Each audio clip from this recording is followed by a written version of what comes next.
À Trècheville, il se fait appeler le roi du wanché. Ne même pas la même. Les dogs, ça y est. En 2023, Samuel, diplômé d'une licence en génie civil et sans emploi, décide de se lancer dans le commerce du riz local, fait à base de haricots, appelé le wanché. Lui, dont le père rêvait de voir sur les chantiers, se retrouve aujourd'hui derrière marmite et casserole. Un choix difficile à accepter par son géniteur. Surtout entendre les gens venir lui dire à chaque fois, ton fils est parti à l'école, tu as dépensé et puis il vend. C'était beaucoup difficile pour lui au début. C'était toujours des histoires. Mais après, il a fini par comprendre. On a fini les études, il n'y a pas un emploi sur le champ. On peut créer son propre univers. On n'est pas forcément obligé d'attendre qu'un emploi vienne pour qu'on puisse travailler. Avec passion et acharnement, Samuel est parvenu à se tailler une réputation dans le secteur de la restauration. Ses plats ravissent les papilles de plus d'un. Je ne sais pas ce que Dieu a mis dans ses doigts là. Son wanché là, c'est plus doux que pour certaines femmes. Ceux même qui disent qu'elles sont femmes là même là. Souvent là, la cuisine des garçons là même, ça n'a rien à voir pour femmes. Il n'y a rien qui est réservé aux femmes. Hein. Avoir un homme vendre comme ça, c'est très bon. Et puis moi, je l'encourage toujours, il n'a qu'à continuer. Il ne faut même pas baisser les bras. Il est très courageux. Parce qu'il pouvait s'asseoir à la maison, parce que je n'ai pas eu travail au bureau. Maintenant, il a décidé de venir faire ça. Et puis vendre de la nourriture là, c'est pas facile. Hein.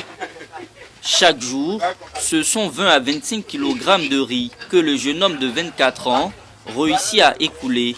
Son chiffre d'affaires journalier est compris entre 100 et 170 000 francs CFA. Certaines personnes sont assises dans les bureaux, mais ils ne gagnent pas plus que ce que je gagne. Aujourd'hui, même si tu me proposes un poste de génie civil, je ne pourrais pas abandonner mon activité. En ce début d'année, Samuel est rejoint dans son aventure par son ami Bakary, lui également diplômé en génie civil. Je remercie mon ami d'abord de m'avoir fait participer à son activité. Grâce à lui aujourd'hui, moi aussi, j'arrive à avoir un gagne-pain. Bintou Diarasuba fait aussi partie de ces jeunes diplômés sans emploi qui ont décidé de se créer leurs propres opportunités. Technicienne supérieure en ressources humaines, elle exerce depuis 2024 le métier de la livraison. Allô, bonjour madame. J'ai un colis à vous livrer. Vu que le marché de l'emploi est vraiment saturé, pour ne pas rester à la maison à ne rien faire, j'ai choisi de me lancer dans la livraison. Je n'ai pas informé les parents parce qu'ils allaient mal le prendre. Vu la manière dont les conducteurs roulent à Abidjan, c'est tellement risqué qu'ils n'allaient pas accepter.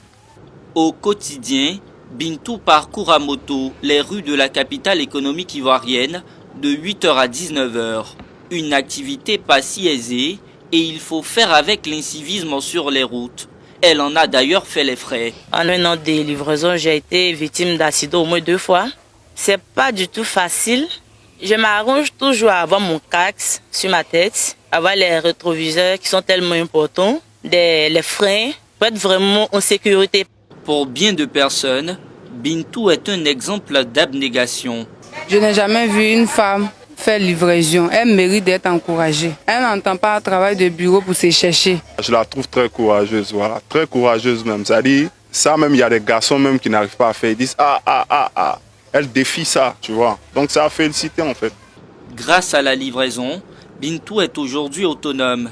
Elle réalise un bénéfice journalier de 10 à 15 000 francs CFA. Ça me permet de couvrir mes besoins et tout. Le message que j'ai à l'endroit des jeunes diplômés qui sont à la maison, qui attendent d'être employés dans les bureaux, vous pouvez vous lancer dans les petites activités. Il faut commencer petit de toutes les façons. C'est mieux que de rester à la maison. Âgée de 26 ans, Bintou nourrit le rêve de devenir une spécialiste en gestion du personnel. Un rêve qu'elle s'est promis d'accomplir, peu importe le temps que cela lui prendra.